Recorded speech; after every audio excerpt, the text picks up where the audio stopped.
अस्सलामुअलैकुम दोस्तों, बहुत बहुत स्वागत है, इस्तकबाल है आपका अबरीन एकेडमी में। आज हम ब्रीच कोर्स का 8वीं जमात का 20वें दिन का निसाब पढ़ने वाले हैं। तो आइए दोस्तों शुरू करते हैं।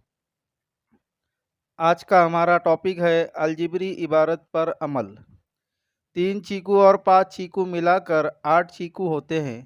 इसी को हमको अलजिब्री इबारत की सूरत में लिखना है। तो किस तरह लिखेंगे? इसमें मुतगैर एक्स का इस्तेमाल करेंगे। 3 और 5 चीकू हैं, मतलब 3x जमा 5x बराबर 8x। ठीक है। इसी तरह 10 दर्जन आमों में से 3 दर्जन आम फरोख्त करने पर बाकी 7 दर्जन आम बचे। अब इसको हमको इबारती सूरत में लिखना है। तो 10 दर्जन आम थे हमारे पास, उसमें से हमने 3 दर्जन आम जो है तो फ़रोख्त कर दिए। तो हम यहाँ पर वाई मुतगैर का इस्तेमाल करेंगे। तो मसावत बनेगी 10y तफरीक 3y बराबर 7y। ठीक है।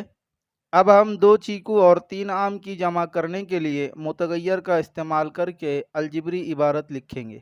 चीकू के लिए x और आम के लिए y, इस मुतगैर का इस्तेमाल करेंगे।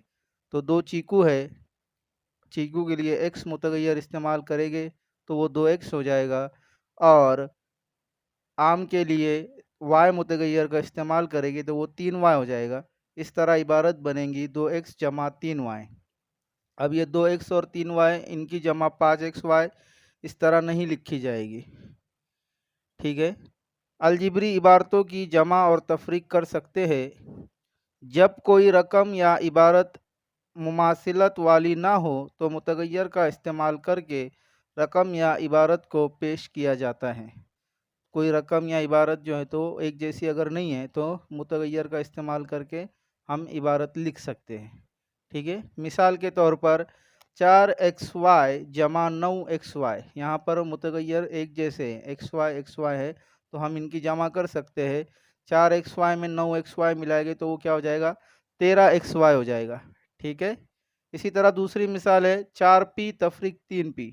4 में से 3 गया तो कितना बचेगा? 1, मतलब जवाब आ जाएगा 1p।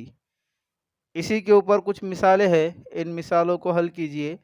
जैसे 7p/r तफरीक 2p/r, तफरीक 12z जमा 10z, 8x तफरीक 3y, 27mn तफरीक 20mn। यहाँ पर प्रिंटिंग मिस्टेक की वजह से n नहीं लिखा गया है, तो वहाँ पर mn रहेगा।